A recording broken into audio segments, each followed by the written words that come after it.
I imagine you guys have all heard stories about the Boogeyman, right? You know, the ghost-like creature that is said to hide under your bed or in your closet.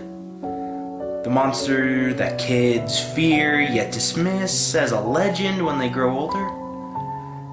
Yeah, well, I'm afraid that this story involves that figure.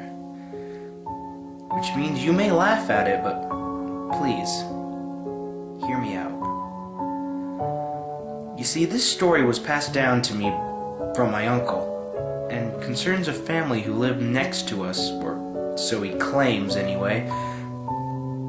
The family moved away shortly after these events, which I always believed was a sign that my uncle was lying.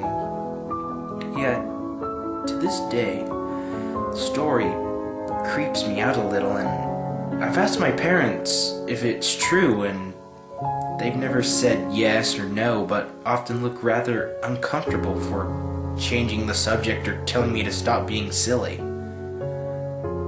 Anyway, here's the stories my uncle used to tell me. Kevin was an 8-year-old boy who lived at his home with his mom and dad, who knew all too well of an active imagination their son had. Ever since he was 3, he'd come running into their room at night complaining about the Boogeyman. And as the years went by, both his mom and dad grew a little wary of this behavior. Eventually, seeing no other option, his mom and dad decided to go to bed one night with a promise not to give in to Kevin's imagination. Sure enough, later that night, Kevin ran into their room and called out, "Mom!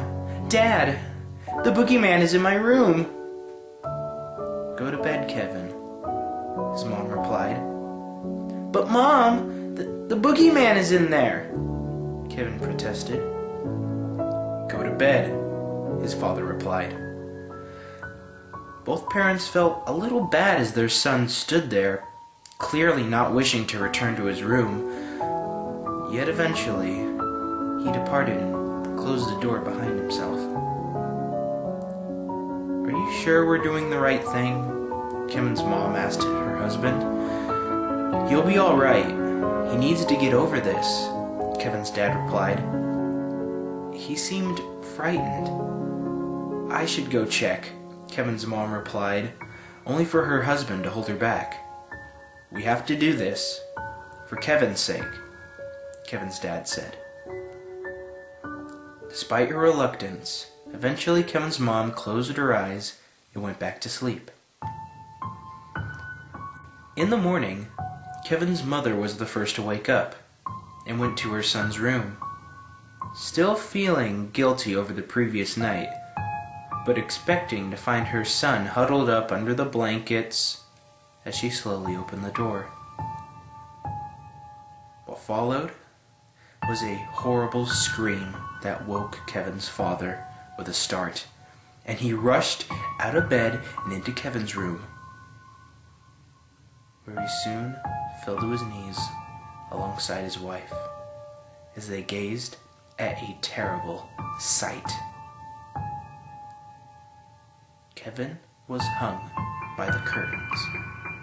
The window opened wide as dirty boot prints stained the floor. A paper note attached to Kevin's chest read out, "Do you believe in monsters?"